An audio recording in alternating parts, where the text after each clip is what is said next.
vous allez découvrir l'une des premières chroniques que nous allons proposer. Elle est celle d'un YouTuber, d'un vidéaste que vous connaissez, pour les mieux informés, Usul, qui est sur l'ère de la campagne. Et vous allez voir, est-ce que, à gauche, à droite, on est lessive ou assurance ?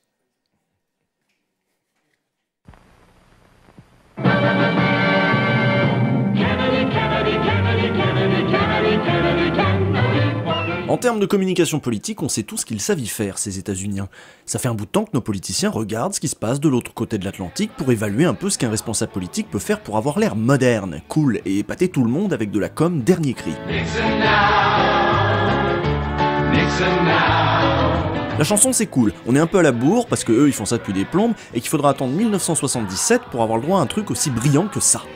Les amoureux de Paris sont unis, tous unis, avec Chirac pour Paris, tous unis. Bon alors ça c'est gentil mais c'est pas forcément l'innovation la plus efficace qu'on leur ait piquée. Ce qu'on leur a piqué de mieux, c'est le storytelling, indubitablement. C'est avec du storytelling que les darons de la com parviennent à transformer un programme politique entier, un truc long, chiant, avec plein de mots compliqués dedans, en une histoire simple. Exemple d'histoire simple. Le héros, François Hollande, sera un président normal. Il remplacera un président excessif, l'antagoniste, Nicolas Sarkozy, et ce sera un vrai changement. Le changement, c'est maintenant. Le changement, c'est maintenant. Le changement, c'est maintenant. Le changement, c'est maintenant.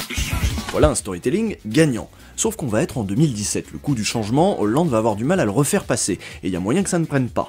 Un petit peu comme cette bonne vieille Hillary Clinton. Vendre l'idée de changement quand on a bossé dans l'administration précédente, c'est toujours plus dur. Ceci dit, Sarkozy l'avait fait, donc c'est pas injouable.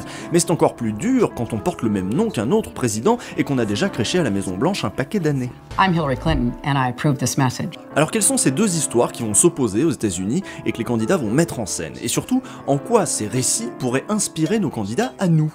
C'est ce qu'on va voir aujourd'hui.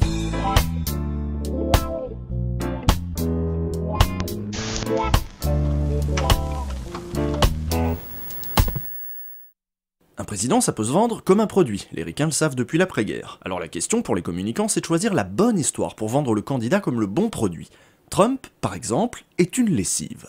In Hillary Clinton's America, the system stays rigged against Americans. Syrian refugees flood in. Illegal immigrants convicted of committing crimes get to stay. Avant, c'était pourri, ça lavait mal, tout était gris, la musique était tristoun. Ça, c'est l'administration Obama, la lessive X. Donald Trump's America is secure. Terrorists and dangerous criminals kept out. The border secure. Our families safe. Et ben Trump, lui, il lave plus blanc que blanc. Il construit un mur, il détruit Daesh et rend l'America great again grâce à ses principes actifs efficaces. Dès qu'il est là, tout va mieux, c'est clean, la musique est chouette pour ne pas dire épique. On construit des trucs, on regarde vers l'avant. Trump est donc bel et bien une lessive. Et Clinton, c'est quoi alors? Imagine a tomorrow where no child grows up in the shadow of discrimination or under the specter of deportation. And every child in every zip code gets the education he or she needs and deserves. Alors ça aussi ça claque, hein, mais Clinton c'est pas une lessive, elle résout pas les problèmes concrètement, elle met pas en avant de propositions, ça reste super vague. Bon alors ça a l'air sympa aussi, hein, le futur a l'air grandiose, mais on a mis un peu de temps avant de voir quel genre de produit on vendait comme ça. Nous sommes pour ceux qui grimpent aux arbres, pour ceux qui portent.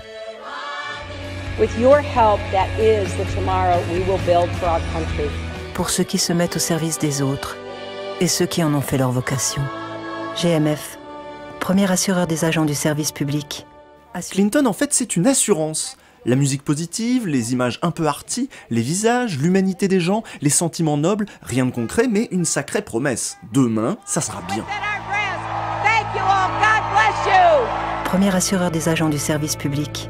Assurément humain. Il faut regarder d'autres clips de Clinton pour comprendre à quoi elle s'oppose concrètement. Elle s'oppose à Trump, qui est méchant, qui est raciste, sexiste, horrible. Il faut la croire quand elle nous dit qu'avec elle ce sera super, mais elle ne nous dit pas comment. Ceci dit, il faut à tout prix la croire, parce qu'en face, le méchant est sacrément méchant. Sauf que Trump, lui, son adversaire, c'est Daesh, c'est l'immigration mexicaine et les taxes, et il dit comment on va s'en débarrasser. C'est débile, c'est bourrin, mais il nous parle de baisse d'impôts, d'un mur géant, de couper la tête à Daesh, il nous propose des solutions. Est-ce que ça va marcher?